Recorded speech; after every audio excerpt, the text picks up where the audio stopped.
There's an under-the-radar position group that very well could decide the difference between Iowa having a successful season in 2024. We break it down and talk Hawkeyes with John Bohnenkamp today. Locked On Hawkeye.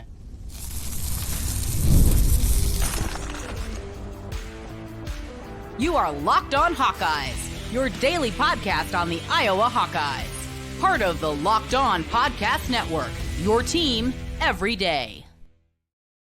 I'm Trent Condon, and this is the Locked On Hawkeyes Podcast. Thanks for making Locked On Hawkeyes your first listen every day. We're available wherever you find podcasts. You can also watch us on YouTube.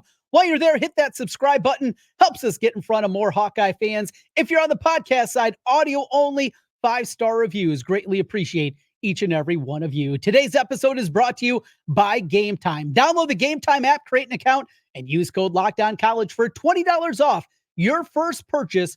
Terms apply. Well, we're going to talk today about one of the more under-the-radar position groups and its importance to Iowa football, and is going to be the difference in my mind between this being a very successful season and the potential of making a run to the college football playoff and being another ho-hum 8-4 type of season. We'll get into that. John Bohnenkamp's going to join us in some of the biggest things he's looking for in tomorrow's Big Ten Media Day, and Spencer Lee will be wrestling for a gold medal tomorrow. Looking forward to that. But let's kick things off. And you're wondering, well, what could be the thing? Trent, you've talked about the quarterback position. You've talked about the offensive line. You talked about the depth of the defensive line. And all of those things are incredibly important for this Iowa football team this year if they are going to be what many of us consider a success. And those are all important. But one thing we just have not touched on a ton this year has been the special teams. And that's where we're going to go today, talking about the specialists. We're also going to talk about the return game and what we've seen over the last couple of seasons and potentially finding that guy back there that can break open the big play. But when we start this conversation about special teams, I think we first have to go back and just realize how spoiled we have been over the last decade plus of the special teams play that we've got out of Iowa football. This is not the case across the board. This is not the case. I mean, there is a reason that college kicker seemingly every single Saturday is trending on Twitter, and it's because college kickers usually stink. I mean, as simple as that. We have not had that for a very long time. There has been inconsistencies. There's been guys that have not panned out. You go back to a guy like Trent Mossbrucker, a missed extra point up in Arizona. There's been missed kicks. It's not an automatic by any means, but really for the Kirk Ferentz era, after the first couple of years, Nate Kading getting his feet wet, who struggled early in his career, he turned it on, obviously became a Groza Award winner. We have been really spoiled with what we've seen out of the specialists in the kicking and the punting game. And when you look at this Iowa football team and the way that they're built, and even the different areas that we've talked about this team improving, getting better offensively, at least giving a little bit something back to the defense and helping them out a little bit coming up this season. And as I mentioned before, everydayers, you know, I am optimistic that there is going to be certainly a corner turn this year in year number one of the Tim Lester offense. But it's been relying on the defense and, of course, the special teams. So we go two avenues here, and we start at the punter position. And because it's an Iowa podcast, yes, we do have to start with punting. Now, I'll tell you what, I've gotten tired of the punting as winning theme. Yes, we can joke about it. Yes, us in our own circle, us Hawkeye fans, we're good to talk about that. It's okay. When you're amongst brethren, that's all right to talk about. But the national punchline, it just goes a little bit far for me. Look, punting is not winning. You want to have an offense that actually do things. And punting is not when winning against Michigan, against Tennessee, against the heavy heads of the schedule. Punting is not winning when you're talking about winning championships. It's just not. It's fun. It's silly. And Tory Taylor was an absolute stud. So as I was preparing today for the podcast, I just went through again and I was reading through a couple of things. And first starting just looking at the stats for Tory Taylor. And those in their own right are absolutely ridiculous. I mean, that's where I jumped off and just looking at what Tory Taylor did starting a season ago. A season ago, Tory Taylor's out there putting up just some absolutely ridiculous numbers overall when you're talking about the putting game. Now, he punted 93 times a year ago. That's ridiculous in its own right. Over 4,400 yards punting. He averaged last year, I in a way forgot about this. He averaged over 48 yards per punt. That's doing it that many times. We're not talking about going back to the 80s when Reggie Roby would have a specialist that came in for the coffin corner and he'd just be the guy that could boom it and setting a record doing that. That's not the case here. He was doing all the punting, as we know. 48.2 yards per punt a season ago. Just 7 touchbacks out of those 93 punts, inside the 20, 32 times, and 50 yards plus 40 times throughout the course of the season. Just absolutely ridiculous numbers. And then you just continue on. So he sets the all-time Iowa record for punt yards as a sophomore, and then breaks that record as a junior, and then broke the record again as a senior. Good thing, bad thing. Good thing for Tory Taylor, bad thing for what we saw out of Iowa. You look at the numbers inside the 20-yard line. He was an absolute weapon. Not only did he have the monster leg, but he also had the precision, the ability to put it and do the coffin corner, to punt it high and allow his gunners to get down the field and make big-time plays. But we go back, and this is where I want to start the conversation about the punting game coming up this year with Rhys Dakin taking over. As a freshman, Tory Taylor averaged 44.1 yards per game in that one. Now, that was the shortened season of 2020. Also remember that year, the first time Tory Taylor played football inside of a stadium was the first game he'd ever played as an Iowa Hawkeye. That's right. Of course, didn't play at the high school level because it just doesn't happen in Australia. He hadn't seen a stadium before. I've been in that kind of environment. Now, there's nobody in the stands, but that's a different conversation. Still, that was the first time that he punted. Third in the Big Ten, 20th in the country as a freshman, only had 1 touchback all year long in the 8-game shortened 2020 season. Teams only average 5.2 yards per game. I mean, you're putting all these elements together. And this is not to tell any Hawkeye fan, hey, this just in, Tory Taylor was good. We know he was good. We know he was not just good. He was an all-timer. And now you have a guy taking over in Rhys Dakin. Now, Rhys Dakin was targeted for Iowa. And when the Kicking Academy over in Australia knew that Iowa was going to be looking for a punter and they wanted to go back to Australia again, they took their number one guy. The way that it was described to me is Iowa knew they needed a punter. They knew they were going there, and they had their guy. This was the best guy coming out in Rhys Dakin that they had. 2 things jump off, though. First, he's not nearly as big as Tory Taylor. Tory showed up ready-made. 6'4", 220 pounds. He was ready to go. That powerful right leg that he had. But also remember, Tory Taylor showed up at 23 years old. Not the case with Rhys Dakin. We're talking about a much younger guy, a guy that doesn't have the same kind of background that you have from Tory Taylor, and not the same size. Leg sounds good, but you're also going through a completely different environment. Tory Taylor was able as a freshman to get his feet wet and doing it in front of a couple hundred people in the stands at best. Not going to be the case for Rhys Dakin. There's going to be 70,000 people jammed inside a Kinnick Stadium the first time he trots out there. And then week 2, the environment increases. Maybe a little trepidation there for me, a young guy going through it for the first time. You have that component. And to have the anticipation that he's going to be anything close to what we've seen out of Tory Taylor, it's just not realistic. We also have the kicking game. The kicking game is another important element to all of this. And we saw a year ago some of the struggles out of Drew Stevens. We're going to talk about the kicking game, its importance. John Bohnenkamp's going to join us talking about the big storylines, getting ready for Iowa Football Media Day, and Spencer Lee wrestling for a gold medal. We'll talk about all that as we continue. This is Locked On Hawkeyes. Today's episode of Locked On Hawkeyes is brought to you by Game Time.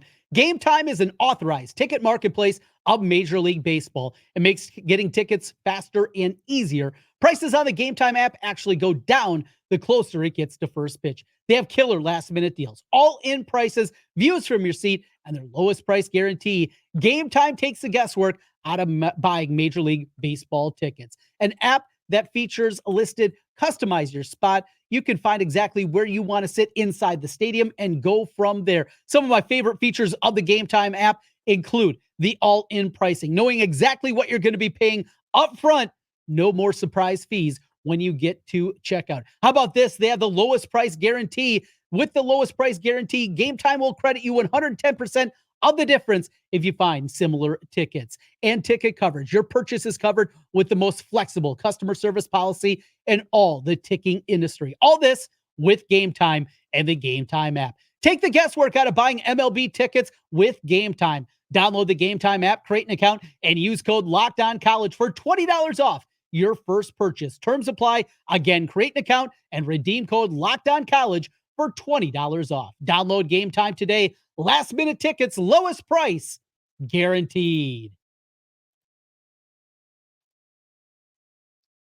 Trent Condon back with you once again here on the Locked On Hawkeyes podcast. Thanks for making Locked On Hawkeyes your first listen every day. So we're talking about special teams, its importance, and we get next to the kicking game. Drew Stevens burst onto the scene in his freshman campaign, and he was outstanding. He finishes the year 16 of 18 field goals. He doesn't miss a field goal inside of 40 yards, just 2 misses overall in the season, along of 54 yards. Didn't miss an extra point, as he was nearly flawless in 2022. And it looked like he was building on that in 2023. He was off to an incredible start a year ago. Had a missed kick against Western Michigan, but outside of that, he was perfect through the first month of the season. 1 for 1 against Utah State, 2 for 2, and all those were important against Iowa State. 4 for 4 in the comeback win against Michigan State. We saw the misses against Purdue. Iowa held on and got the victory there, 2014, and seemed to right the ship after that game, but it came roaring back. And though he hit the game winner and then gave the little night-night symbol to Northwestern along with it in the game at Wrigley Field a year ago, he had a miss in that game, had a miss in the Rutgers game, had a miss in the Illinois game, and then it all came to a crescendo in the final game of the regular season, the win against Nebraska. 13-10 the final. It was a walk-off winner for the Hawkeyes, but it wasn't from Drew Stevens. It was Marshall Meter that had to come off the bench and knock it through, barely crossing over the crossbar and getting the victory for the Hawkeyes in that one. Not only was Drew Stevens missing kicks at that point in time, he was kicking the ball out of bounds. It was a disaster. And then we go to the final 2 games of the year, the Big Ten championship game against Michigan, and then the bowl disaster against Tennessee. They never got an opportunity because the offense was so awful in those 2 games that it just never came to fruition that he was going to be doing the kicking. From what we've heard about Drew Stevens, he is a very headstrong guy. He is a very confident young man, but that confidence waned. He's been able to get it back, though. Going back to spring and here throughout the summer months, he has worked with a sports psychologist. That is something, just getting that head right, going through the right things, and getting that confidence that he needs. In terms of raw skill set, Drew Stevens is one of the best that Iowa's had in a long time. I mean, you talk about Marshall Kane and Nate Kading, and we can play this game for a long, long time because Iowa's had a lot of great kickers, and Drew Stevens is right there. He's not the biggest guy in the world, but he is absolutely has a powerful leg. And you look back at what he did a season ago, hit a couple of 50-yarders last season, including against Northwestern, had one against Michigan State. The power of the leg is not a problem. Getting him back right and doing it now in a big-time environment, that's going to be important for Iowa football and their importance going forward. And a couple other things here on that front. Long snapper back, that's important. You don't know the long snapper's name, Elkin, that's good. Don't know his name, because if he's doing his job, we should never have to know the name of the long snapper. The other component, though, going back to Big Ten football media days and when we got our first look at the Iowa depth chart, one thing that jumped off there, they didn't have any returners listed on that one. Now, I would anticipate we will see some Caleb Brown coming up this season. A year ago, Caleb Brown was back there at times. We saw him back potentially maybe in some punt returns. That could be something. Caden Weechin also potentially back there. He had 7 returns after Cooper DeJean went down a season ago. So you anticipate he could be a guy that is involved. You remember at the beginning of the season, opening kickoff of the year, Caleb Johnson ran it back 77 yards. Next play, Seth Anderson, a long touchdown pass from Cade McNamara, and it looked like Iowa had things figured out. We know that wasn't the case. But Caleb Johnson was not healthy last season. Maybe he gets that role back as a kick returner. Some different things and some different shuffling that we could certainly see next season. Maybe it's the Calebs back there together. Caleb Brown, Caleb Johnson. I'd like to see that. Of course, would not happen in the first game of the year, as Caleb Brown will be suspended for that first game because of the OWI arrest that he had. Plenty of different options, plenty of different guys, and with the skill set. You think of the speed of a guy like Brevin Dahl. If they're going to put a freshman out there, could he be a guy that they'd be confident in going that direction? It's not exactly Kirk Ferentz-like, and also we have to give credit to Levar Woods and what he's done with the special teams. And as we wrap up our conversation about special teams and its importance for Iowa football, one thing I also I do want to just talk about in him. Can we get back to some of the fun that we had? Polecat play against Ohio State going back. That was absolutely incredible. Some of the goofy things they did against Minnesota a couple of seasons back up in Gopherland as they'll be heading up there again next season. The special teams chicanery that we've seen, it seems to have dissipated here lately. Would love to see that back, and I will look to try every single angle possible to get things going, getting things improved. Certainly that's going to be something to keep an eye on going forward. Final thing on special teams. John Bohnenkamp's going to join us here momentarily talking some Iowa football, is as we're going through all these different special teams angles and all the different pieces of the special teams. The coverage units have been absolutely incredible. They've been really good on that front. You talk about both kick and punt returns. It's a rarity that we see Iowa giving everything up. But going through Levar Woods and what he's built, maybe getting back to a few more gadget things and doing a few different things, is this special teams unit is just so important. We talked about the three phases of the game. For a long time, Iowa really didn't look at it that way. Garrett Wilson was the special teams coordinator for a number of years. Was it him and Chris White, I think, had it for a couple of seasons? It was bad, and it showed up in a big-time way. Having this dedicated special teams coach, I believe, has been the difference between some of these 10-win seasons that we've seen and 8-win seasons, and some of those 8-win seasons that we've seen and maybe 6-win seasons. That has been the difference. The special teams are that important for Iowa football and what we had. One other component is, I mentioned Tory Taylor. Remember, he was also the holder. We'll see if that's Rhys Dakin. Again, a guy without a American football background. Might be a question mark there. Who's going to be holding the snaps on their way back for field goals and extra point? Another component I think we'll get some answers to at Big Ten Football Media Day coming up tomorrow. Speaking of those media days, John Bohnenkamp will be there for the Associated Press. We'll hear from John Bohnenkamp as we continue. This is Locked On Hawkeyes.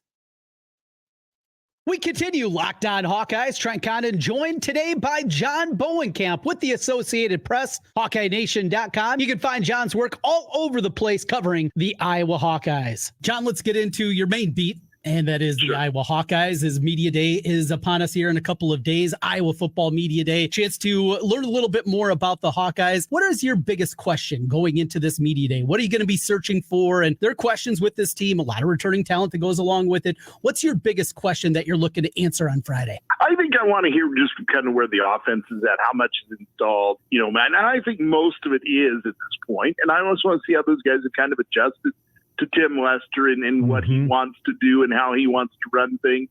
I know the offensive linemen were, in the time that we got with them this summer on a couple of occasions, really like what he's doing. And, again, that's going to be, in my mind, that's going to be one of the biggest things, question marks about the offense is how good is the line? Because I don't care what kind of scheme you have. If you're not blocking, there's going to be problems.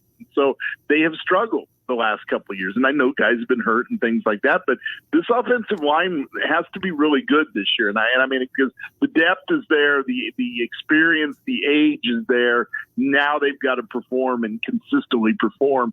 And so that's the biggest question for me is how this offense, every piece of this offense is working right now and where they're at as you get into the season, because you don't have a lot of time to mess around. You get, you're going to play a pretty decent Illinois State team in the opener, and then you get Iowa State at home. And it's like, you got to be hitting pretty early on this offense, I think. So that's going to be the biggest answer I'm looking for on Friday is where everything is at right now. Well, and I'm anxious to hear from media members as well, because we've heard that the Kirk Ferentz says he's different this year, that seemingly there's less on his plate, that maybe not quite as uptight as so tense. I mean, he's a father first and foremost, right? And his son he took a lot of arrows and a lot of criticism, and all of it was warranted. But now he doesn't have that. Brian is gone.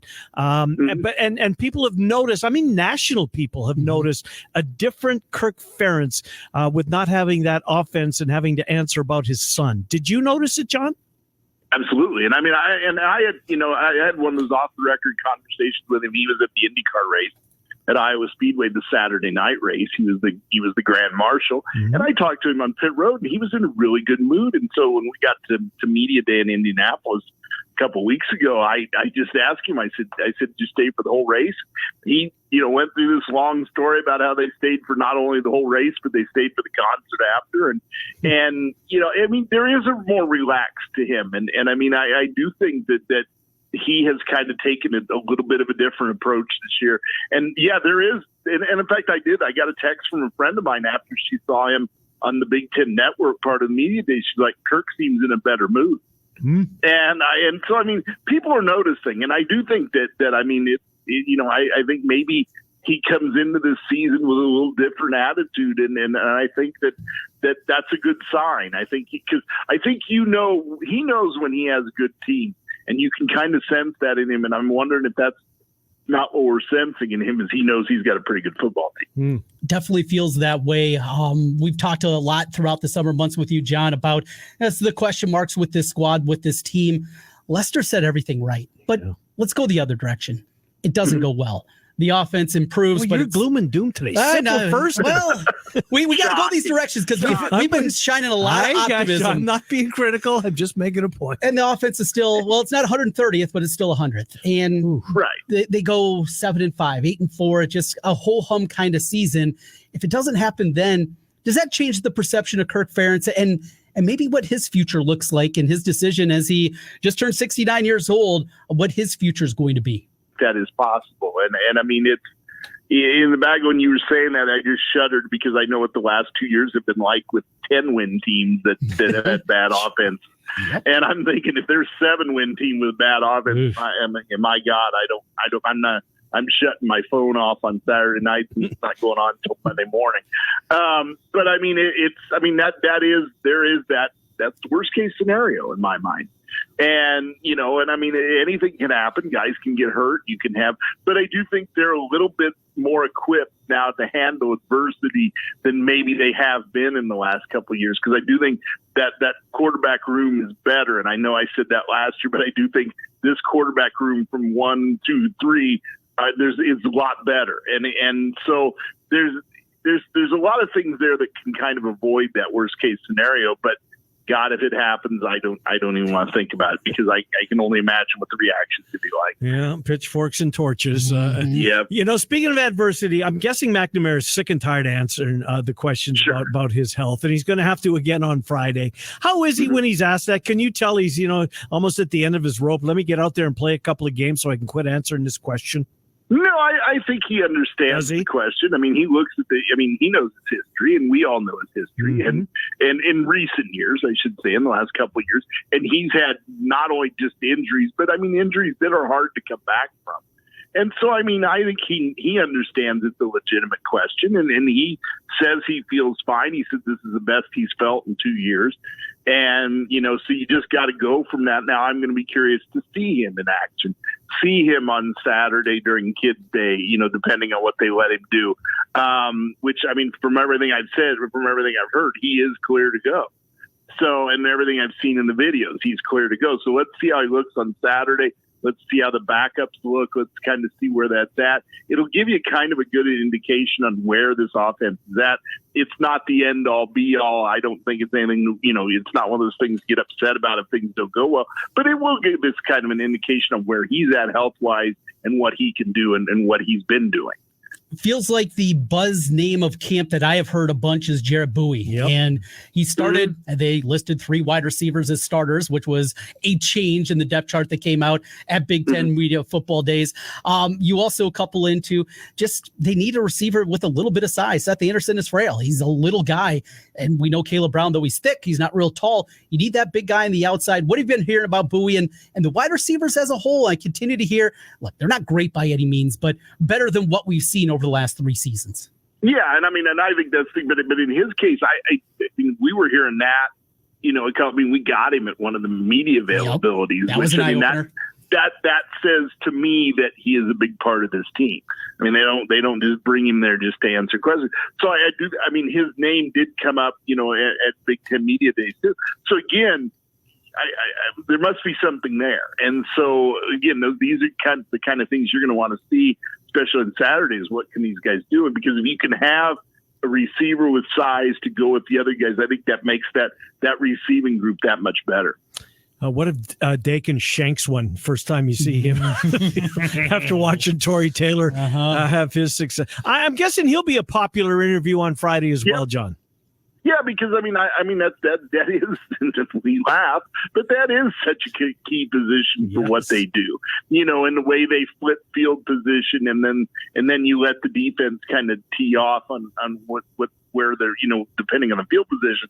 And so I'm curious to hear from him and hear where he's at, because I mean he's going to probably go through the same sort of learning curve that Tory Taylor did. And you know, as much as we love Tory Taylor, that first year, he was good, and he was in there. There was kind of that up and down with him. So I think what is to me is to see how consistent he can be by the end of September, and maybe he reaches before that. But I mean, I want to kind of see where he's at right now as a punter and what he's learned and what he's figured out. That's John Bohnenkamp joining us here, Locked On Hawkeyes. A look at the big storylines going into Iowa Football Media Days coming up on Friday. Looking forward to that. And we'll have a full coverage for you here on Locked On Hawkeyes. Spencer Lee wrestles for gold when we come back. Stay right there. This is Locked On Hawkeyes.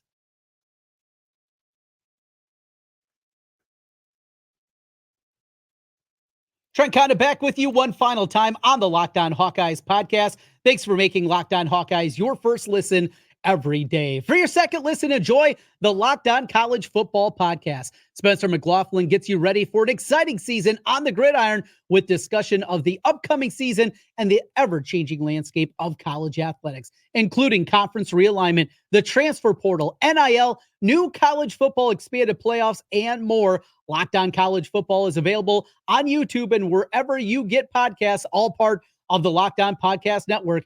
Your team every day. Spencer Lee gets it done today as he punches his ticket into the gold medal match coming up tomorrow, 12:50-ish Central Time is when he will wrestle on Friday afternoon. That is the anticipated start time of the gold medal match. He will be wrestling a wrestler from Japan that he has seen in the past. Should be an exciting one there. Looking at it today, now, I didn't see the first match of the day. I was sleeping on that one, so didn't set the alarm bells for 4:15, whatever it was, to get up and watch it. Did watch the replay, though. Got out to a good start. Gave out a couple of push-outs there late in the match, but hold on for the 3-2 win.